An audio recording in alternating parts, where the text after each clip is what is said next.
이 시간 실패의 역사를 통해 배우게 하시는 하나님, 실패의 역사를 통해 배우게 하시는 하나님이라는 제목으로 하나님의 말씀 증거하겠습니다.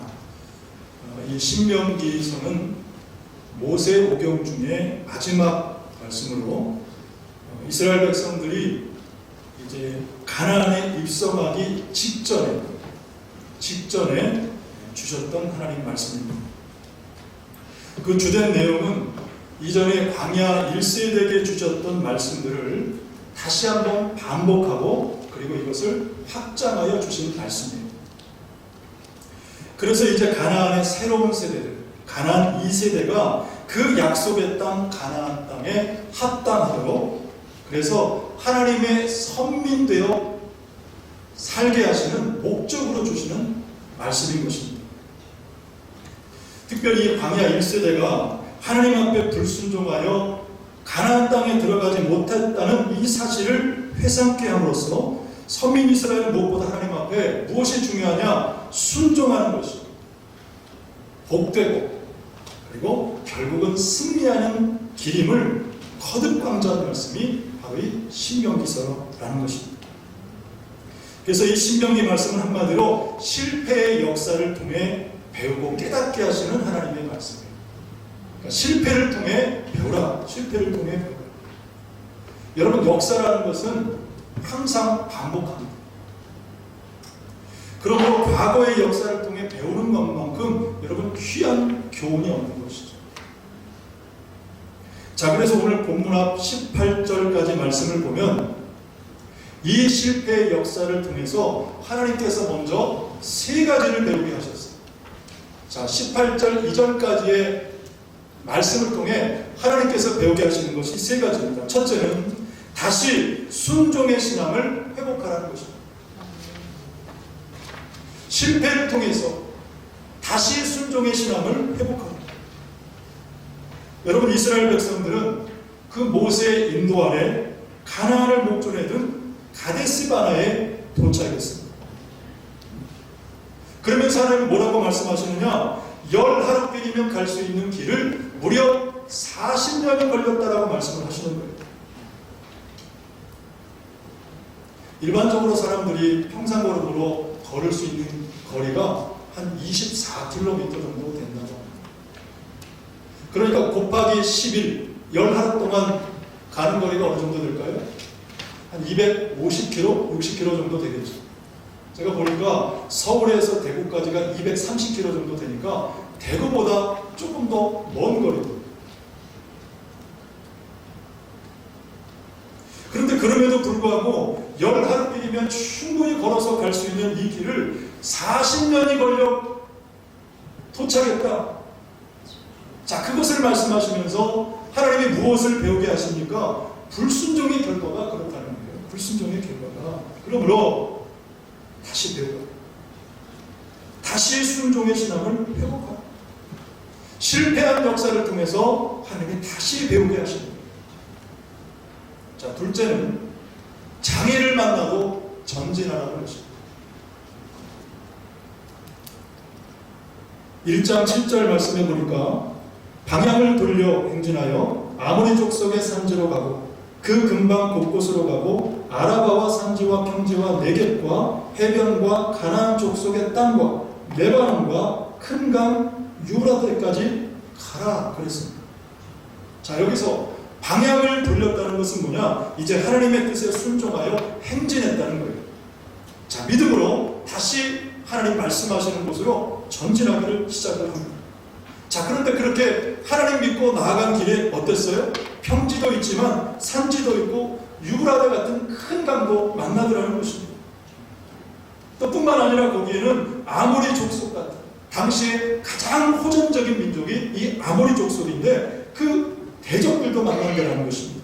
무엇을 말하냐면 여러분, 우리가 가는 믿음과 사명과 직분의 길이 그렇습니다. 평지도 있지만 거기에는 산지도 있고요. 큰 강 유브라데 같은 그 강도 만나더라는 것입니다.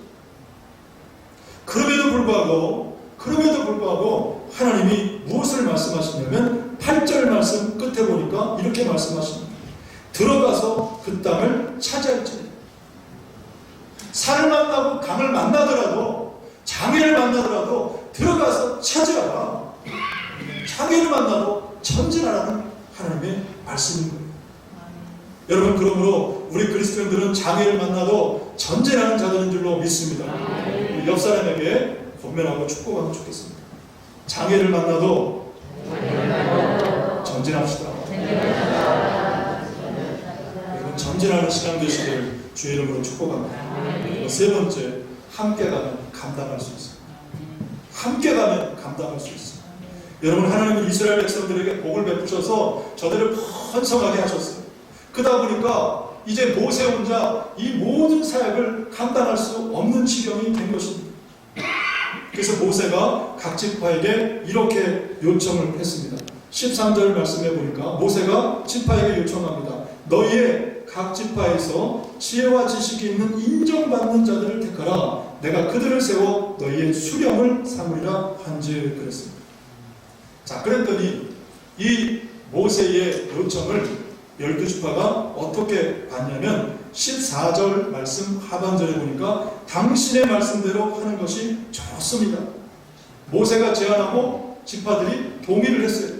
그래서 그 뒤에 보면 100부장 세우고 50부장 세우고 10부장 세우고 또 조장. 이 조장은 뭐냐면 지금으로 말하면 행정관을 말하는 거예요. 그러니까 일이 너무 많아지니까 행정적인 업무까지 이제 필요했다는 것입니다. 여러분, 그렇습니다. 우리가 어려워도 장애를 만나도 대적을 만나도 교회도 마찬가지고 가정도 마찬가지입니다. 함께하면 여러분 넉넉히 감당할 수 있는 줄로 믿습니다. 자, 이제 오늘 본문 말씀에도 보면 하나님께서 이 이스라엘에게 또한 실패의 역사를 통해 두 가지 중요한 것을 배우게 하십니다. 실패의 역사를 통해 두 가지를 배우게 해요. 그것이 뭐냐면 첫째로 사람을 의지하면 실패한다. 사람을 의지하면 실패한다. 특별히 사람의 말을 의지하고 따르면 실패한다는 거예요. 사람의 말을 따르지. 오늘 본문이 21절 말씀에 보면 하나님은 모세를 통해서 이제 이스라엘에게 말씀하십니다. 올라가라, 차지하라, 두려워하지 말라, 주저하지 말라 말씀하셨어요. 그럼에도 불구하고 이스라엘 백성들이 이 하나님의 말씀을 어떻게 받습니까? 22절 말씀해 보니까 너희가 다 내 앞에 나와 말하기를 우리가 사람을 우리보다 먼저 보내어 우리를 위하여 그 땅을 정탐하고 어느 길로 올라가야 할 것과 어느 성읍으로 들어가야 할 것을 우리에게 알리게 하자 하기에 그랬어요. 우리에게 알리게 하자. 여러분, 무슨 뜻입니까? 하나님 말씀보다 사람의 말을 듣겠다는 거예요. 지금 사람의 뜻을 따르겠다는 것입니다. 자, 그런데 그 말을 들은 모세가 어떻게 반응하냐면 23절 말씀에 보니까 모세의 반응이 좀 특별해요. 뭐라고 반응하냐면 내가 그 말을 좋게 여겼다. 이상하죠? 이상하죠? 왜 모세가 사람의 말을 믿겠다고 하는 이 지파들의 말을 좋게 여겼을까? 그래서 제가 주석을 보니까 주석이 이렇게 해석이 되어 있어요. 이것은 아마도 모세의 성품에서 나온 말일 것이다. 모세에서. 왜냐하면 모세는 온유하거든요. 그러니까 이스라엘 백성들이 하나님의 말씀에 대하여 불신하고 불순종했지만 그럼에도 불구하고 이스라엘 공동체가 깨지면 안 되니까 어떻게든지 하나가 되어야 되니까 그 말을 수용한 거예요. 그래서 이제 각 지파에 한 사람씩 모두 12명의 정탐꾼을 택했습니다. 본문에는 그 12명의 정탐꾼들의 이름이 나타나지 않는데 민수기 13장 말씀에 보면 그 12명의 정탐꾼 이름들이 다 나와요. 어느 지파에 어느 가문에 누구누구다 이름이 다 나와요. 자, 중요한 사실은 뭐냐면 이 12명의 정탐꾼들이 40일 동안 가나안을 정탐한 후에 그들의 보고가 다 달랐다. 똑같은 걸 보면서 그들의 보고가 말이 다 달랐다는 거예요. 어떻게 달랐을까요? 민수기 13장 25절 이하 말씀을 우리 먼저 볼까요? 25절에서 27절까지 말씀 우리 같이 스크린 보겠습니다. 시작. 40일 동안 땅을 정탐하기를 마치고 돌아와 아람 광야 가데스에이로 모세와 아론과 이스라엘 자손의 온 회중에게 나와 그들에게 보고하고 그 땅의 과일을 보이고 그랬습니다. 자, 여기까지는 좋아요. 자, 여기까지는 좋습니다. 그런데 그 다음 보고는 어떻게 달라지냐면 29절 말씀을 보겠습니다. 29절은 없습니까? 자, 29절 말씀만 28절부터 보겠습니다. 시작. 그러나 그 땅 거주민은 강하고 성읍은 견고하고 심히 클 뿐 아니라 거기서 아낙 자손을 보았으며 아말렉인은 남방 땅에 거주하고 헤디는 여부스인과 아모리인은 산지에 거주하고 가나안인은 해변과 요단가에 거주하더이다. 자, 여기 보면 그러나라고 얘기를 합니다. 자, 무엇을 말하고자 하는 거예요? 부정적인 보고를 지금 하려고 하는 거죠. 그러나 그리고 이런 정탐꾼들의 보고를 들은 후에 이스라엘 공동체가 과연 전쟁에 가나안 전쟁에 나갈 것이냐 말 것이냐 아주 중차대한 결정을 하게 됩니다. 이 보고를 듣고 먼저 30절 말씀해 보니까 갈렙이 이렇게 말합니다. 우리가 올라가서 자, 그 다음 화면 보여주세요. 자, 이 정탐 보고를 들은 후에 보고가 달라지죠. 먼저 갈렙 이렇게 얘기합니다. 우리가 올라가서 그 땅을 취하자 능히 이기리라 믿음의 말을 했어요. 하나님이 원하시는 답변을 한 것입니다. 반면에 다른 10명의 정탐꾼은 뭐라고 말합니까? 우리가 능히 올라가서 그 백성을 치지 못하리라. 그들은 우리보다 강하니라. 그들은 거인 같고 우리는 메뚜기 같다.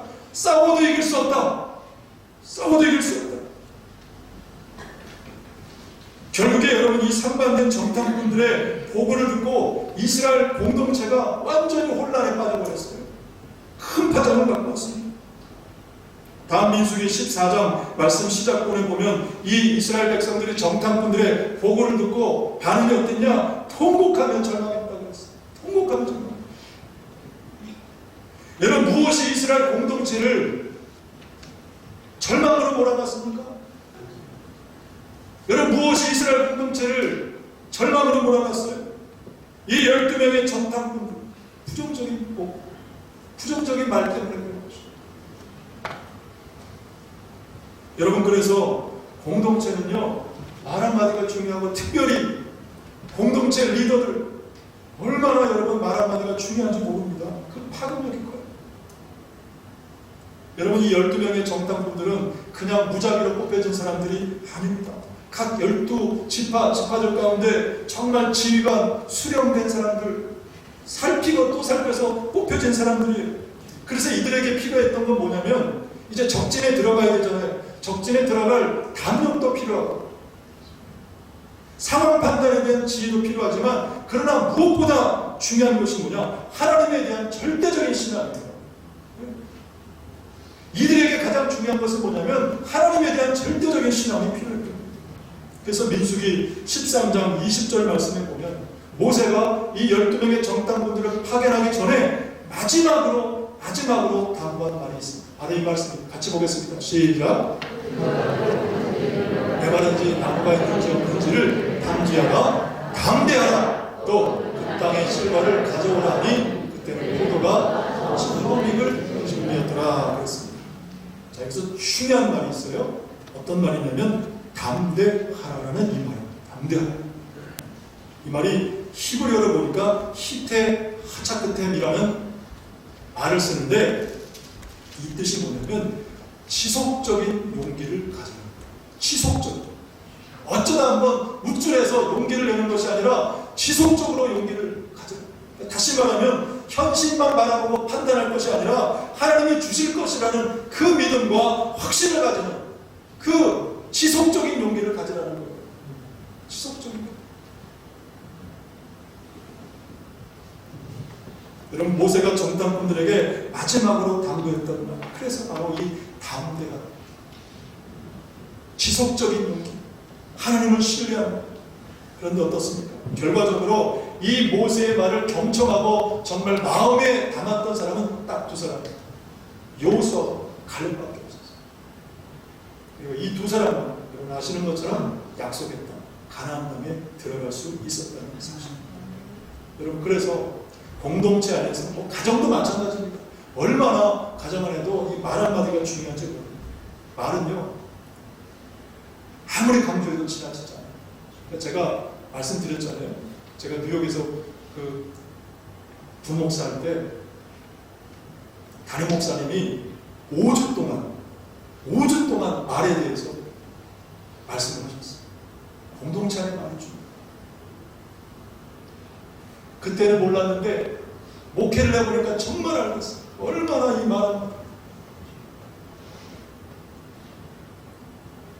여러분, 성경은 잘못된 말 한마디가 자기에게 올무가 됩니다. 하나님이 미워하실 뿐만 아니라 하나님께서 베푸시고 하지 않으면 베풀 수가 없다.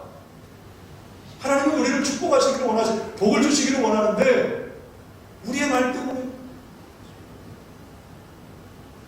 말은 결국 개인을 파괴하고 가정을 파괴하고 공동체를 파괴할 수도 있어요. 그래서 성경은 오직 화평과 진실한 말을 하라, 지혜롭게 슬기로운 말을 하며 아름다운 말, 참된 말, 감사하는 말을 하라고 끊임없이 권면하시는 거예요. 그러므로 여러분, 결국 말은 뭐냐면 선택입니다. 우리의 선택이에요. 어떤 말을 할 것이냐. 선택. 믿음의 말, 여러분, 선한 말을 통해 선한 영향력이 나타나지기를 축복합니다. 그럴 때 내가 살고요, 가정이 살고 교회가 사는 것입니다. 그래서 여러분, 우리가 공동체 안에서 선한 말을 하려면 꼭 두 가지를 기억을 하시기를 바랍니다. 첫째는 우리의 마음을 하나님의 말씀으로 채우는 겁니다. 우리의 마음에 하나님의 말씀으로 충만하게 하는 거예요. 왜냐하면 여러분, 말은 결국 우리의 마음에서 나오는 거예요. 우리의 생각 속에서 나오는 것입니다. 그래서 우리의 마음과 생각에 하나님의 말씀으로 가득 채우면 결국 나가는 건 하나님 말씀밖에 없어요. 무엇을 우리에게 담느냐에 따라 우리의 말의 질이 달라집니다. 영향력이 달라집니다. 지난 월요일부터 우리 중직자들에게 날마다 숙제를 드렸습니다. 지난 3월 한 달을 지나는데 너무너무 힘든 거예요. 단지 예배를 못 드리고 이게 이런 뿐만 아니라 영적으로 얼마나 이게 눌리고 침체되는지 몰라요. 그래서 어떡할까? 나도 이렇게 힘든데, 제가 말씀드렸죠. 정말 힘드니까 한 번 더 하나님 앞에 나와 기도하게 되더라고요. 나도 이런데 우리 성도들, 중직자들 어떤 고민하다가 힘들지만 숙제를 드린 거예요. 그래서 날마다 사사기 말씀 한 장씩 읽고 그 말씀 중에 특별히 감동되었던 것, 도전이 됐던 것을 저한테 일부러 좀 단톡으로 좀 보내달라고 했어요. 제가 일부러 좀 우리 중직자들만 힘들게 한 거예요. 여러분 생각해 보십시오. 매일마다 사사기 말씀 한 장씩 읽고 여러분 내용을 정리하는 거 쉽지 않습니다. 어떤 분이 저한테 그러더라고요. 목사님, 아무리 읽어도 모르겠어요. 당연하죠. 네. 지명, 사람 이름 다 뭐 에롯이 보고 온일이 보고 바락이 누구고 시스라가 누구고 너무너무 생소해요. 읽어도 사실 쉽지가 않습니다. 그럼에도 불구하고 숙제를 드리는 거예요. 또 교회 단톡방에 신명기 말씀 공부하시라고 올렸죠. 여러분 준비하는 저도 그 15분, 20분 영상 올리는데 얼마나 정말 진이 빠지는지 몰라요. 금요일에 신명기 두 번째 말씀을 이렇게 영상으로 준비하고 녹화하는데 하루 온종일 걸렸어요. 하루 온종일. 얼마나 이 발음이 씹히는지 원고를 쓰고 또 지우고 또 하고 한 8번, 9번 만에 정말 힘들게 16분 25초짜리 영상을 다 만들어서 6시에, 오후 6시에 다 이제 올리려고 사택에 딱 들어갔어요. 그런데 또 안 되는 거예요. 와, 얼마나 힘들지. 옆에서 제 아내가 그거를 보면서 그러는 거예요. 아니, 그러게 왜 사서 고생하냐? 왜 당신 사서 고생하냐? 그래서 제가 그 말을 듣고 그냥 또 낙담해가지고 허리뼈를 또 도진 거예요. 지금 진통제 먹고 지금 서 있는, 앉으면 또 못 일어날 것 같아요.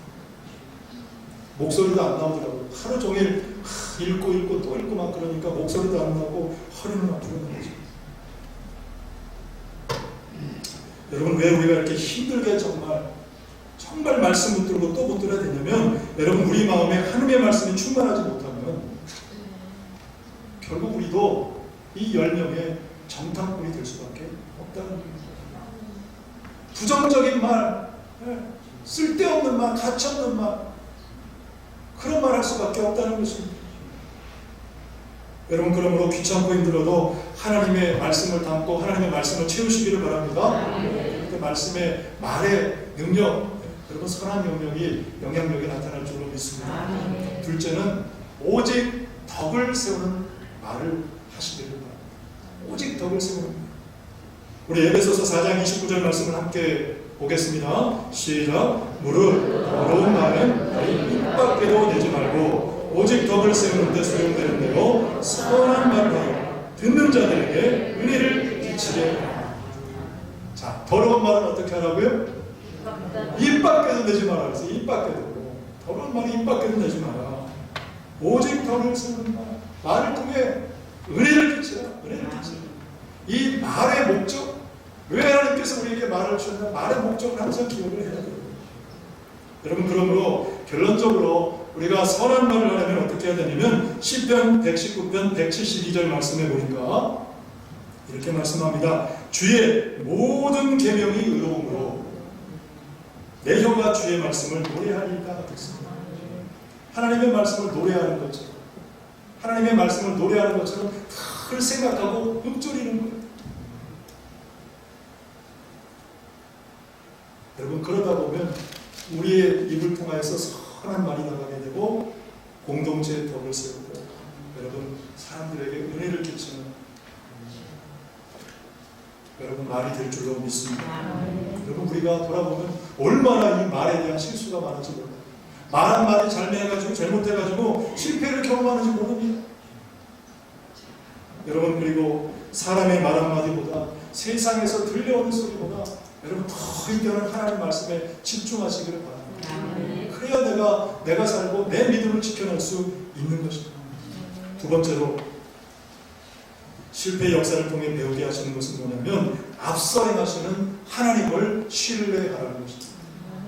우리보다 앞서 행하시는 하나님을 신뢰하라. 본문 30절 말씀에 보니까 이렇게 말씀합니다. 너희보다 먼저 가시는 너희 하나님 여호와께서 애굽에서 너희를 위하여 너희 목전에서 모든 일을 행하신 것 같이 이제도 너희를 위하여 싸우실 것이다. 그랬습니다.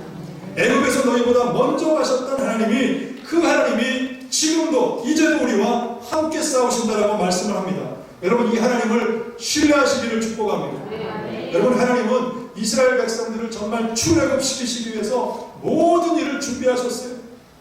그럼에도 불구하고 여러분, 누가 막았어요? 애굽의 왕 바로가 막았어요. 이 강박한 바로가 한 번도 아니고 10번이나 계속해서 막더라는 거예요. 그럼에도 불구하고 하나님은 10가지 재앙을 준비하시고 차례대로 내리시고 결국 이스라엘 백성들을 출애굽시키셨다는 것입니다. 여러분, 세상이 우리를 막아도, 그 누군가가 우리를 막아도 하나님은 우리를 또한 교회를 구원해 내시는 줄로 믿습니다. 여러분, 이 하나님을 신뢰하시기를 바랍니다. 뿐만 아니라 출애굽한 이스라엘 백성들이 다시 한번 절망하는데 홍해 앞에서 절망했어요. 홍해 앞에서. 출애굽기 14장 10절과 11절 말씀을 우리 같이 보겠습니다. 시작. 바로가 가까이 올 때에 이스라엘 자손이 눈을 들어본즉 애굽 사람들이 자기들 뒤에 이른지라 이스라엘 자손이 심히 두려워하여 여호와께 부르짖고 그랬습니다. 절망했어요. 그럼에도 불구하고 하나님은 다시 한번 이스라엘 백성들을 어떻게 구원해 내시느냐. 22절 말씀에 보니까 이렇게 얘기합니다. 이스라엘 자손이 바다 가운데를 육지로 걸어가고 물은 그들의 좌우에 벽이 되니.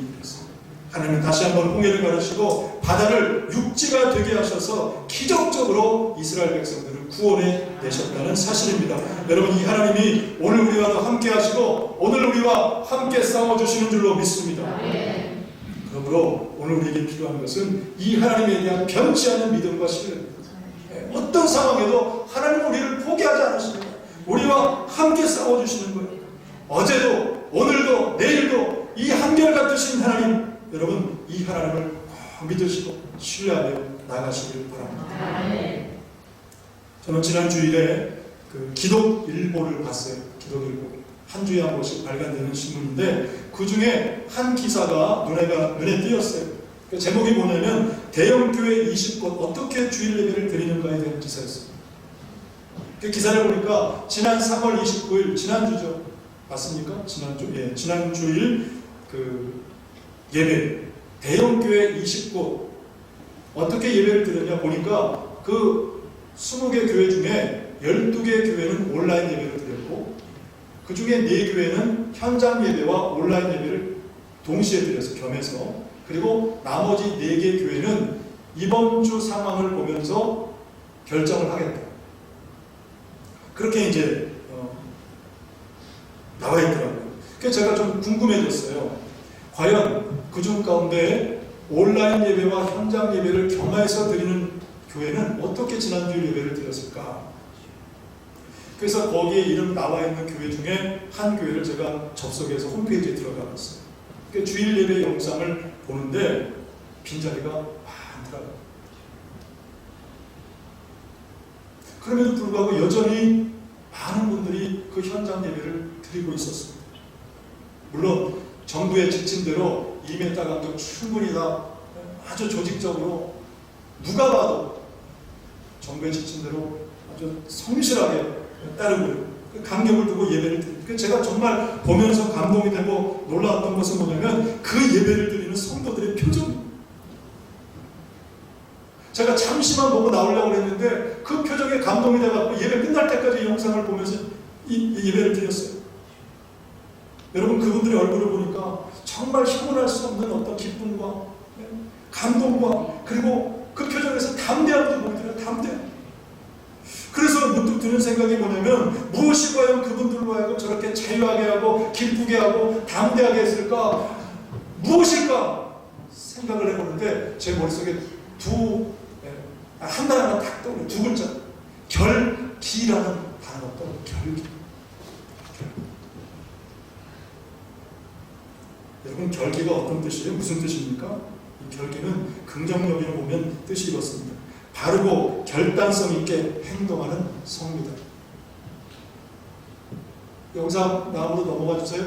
자, 믿음의 결기는 뭐냐? 하나님 앞에 바르고 결단성 있게 행동하는 거예요. 믿음의 결기는 하나님 앞에 정말 바르고 결단성 있게 행동하는 거예요. 그러니까 제가 그 영상을 보면서 그 교회 예배를 보면서 봤던 것은 바로 이 믿음의 결기였어요. 하나님 앞에 하나님을 바라봄으로 받는 이 결단성. 그래서 그들은 하나님 앞에 자유의 기쁨으로 담대하게 하나님을 얘기하더라는 것입니다. 하나님에 대한 결기가 있으니까 두렵지도 않아요. 자유하고 기쁘고. 여러분 지금 이 시대에 이 깊은 고난의 시기를 보내면서 우리가 정말 필요할 것이 뭘까? 우리가 생각하고 또 생각하면 뭐냐? 바로 이 믿음의 결기. 믿음의 결기. 하나님에 대한 결기. 여러분 목회와 신학 4호로에 보니까 이런 제목의 기사가 있어요.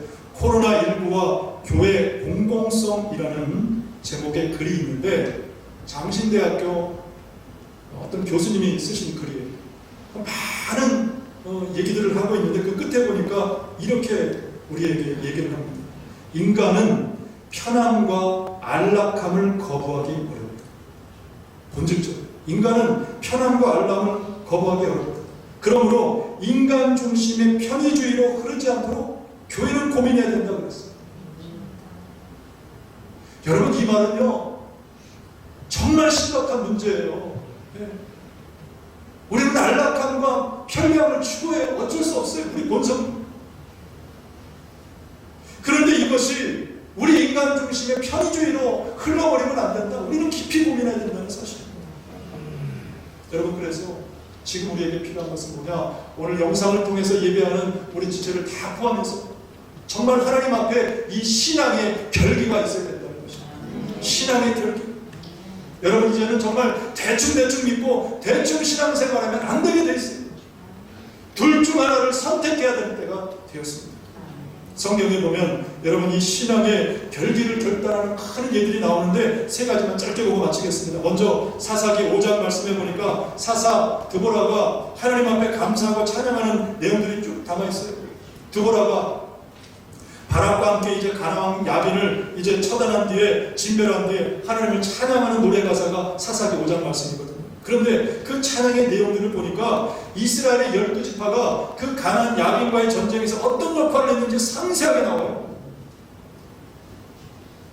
예를 들면 에브라임, 베냐민, 므낫세, 스불론, 이삭을 납달리는 그 전쟁에 참전했어요. 특별히 18절에 보면 스불론은 죽음을 무릅쓰고 목숨을 아끼지 아니하는 백성이다. 하나님이 인정하셨어요. 전쟁 앞에 나선 것뿐만 아니라 생명 아끼지 않고 앞에 나왔습니다. 하나님이 기억하셨어요. 반면에 이런 기록도 있습니다. 16절에 보니까 사사기 5장 16절에 보니까 루벤은 시냇가에서 큰 결심이 있었다 그랬습니다. 자, 시냇가에서 큰 결심이 있었다. 언뜻 생각하면 전쟁에 나갔다라는 긍정적인 의미로 보는데 실상은 전혀 아니에요. 전쟁에 나갈까 말까 고민만 하다가 결국 안 나간 것이 루벤이었어요. 또 다음 17절에 보니까 단은 배에 몸을 넣고 아셀은 해변에 앉으며 자기 항만에 거주하다. 하나님이 전쟁에 나가라고 하는 거예요. 그들은 자기 안위를 생각하고 주저하고. 여러분 하나님이 함께 하시고 승리를 보장한 싸움에도 불구하고 누구는 목숨 걸고 앞에 나가 싸우는데 누군가는 반박하는 사람들도 있다는 것입니다. 여러분 그러므로 우리는 결단해야 됩니다. 하나님 앞에 결기를 보여드려야 돼요. 두 번째, 여호수아 24장 말씀에 보면 여호수아가 이스라엘 백성들에게 이렇게 마지막에 말합니다. 그 마지막에 말합니다. 너희가 섬길 자를 오늘 택하라. 나와 내 집은 여호와를 섬기겠다. 너희가 섬길 자를 택하라. 오직 나와 내 집은 여호와를 섬기겠다. 결단하라는 것입니다. 하나님에 대한 분명한 결기를 호소하고 있는 거예요. 그리고 마지막 세 번째, 무엇보다도 여러분 예수님께서 신앙의 결기를 말씀하셨고 친히 보여주셨어요. 누가복음 9장 61절 62절 말씀 같이 보겠습니다. 시작. 또 다른 사람이 이르되 주여 내가 주를 따르겠나이다마는 나로 먼저 내 가족을 작별하게 허락하소서. 예수께서 이르시되 손에 쟁기를 잡고 뒤를 돌아보는 자는 하나님 나라에 합당하지 아니하니라. 아멘. 손에 쟁기를 잡고 뒤를 돌아보는 자 하나님 앞에 합당하지 않다 예수님이 말씀하십니다. 예수님은 우리가 아는 것처럼 이제 내일부터 고난주간인데 오늘 종료주일이고요. 예수님께서 예루살렘에 들어갔다는 것이 무엇을 의미해요? 그 예루살렘이 무엇이 기다리고 있습니까?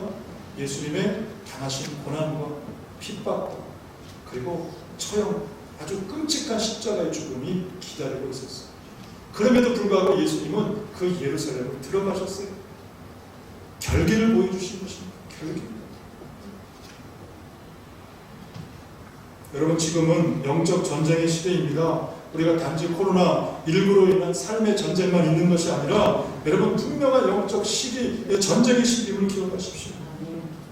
그럼에도 불구하고 참 감사하고 소망 있는 것은 하나님이 지금 우리와 함께 하시고 함께 싸워주신다는 사실입니다. 하나님이 안 보이지만 지금 우리와 함께 싸우고 계십니다. 본문 30절에 그런 거 말씀하지 않아요? 이제도 너희를 위하여 싸우실 것이다. 지금 우리와 하나님이 우리와 싸워주십니다. 여러분 하나님은 지금 우리와 싸워주시는 줄로 믿습니다. 그러므로 하나님을 믿고 하나님에 대한 신앙의 결기 여러분 꼭 붙드시기를 주의 이름으로 축복합니다. 말씀을 맺습니다. 오늘 하나님은 우리에게 이 실패의 역사를 통해 배우라고 말씀하십니다. 사람의 말보다 세상의 편견보다 하나님의 말씀을 신뢰하고 붙들라. 또한 우리보다 앞서가시고 우리와 함께 하시고 싸우시는 그 하나님을 기억하라고 말씀하십니다.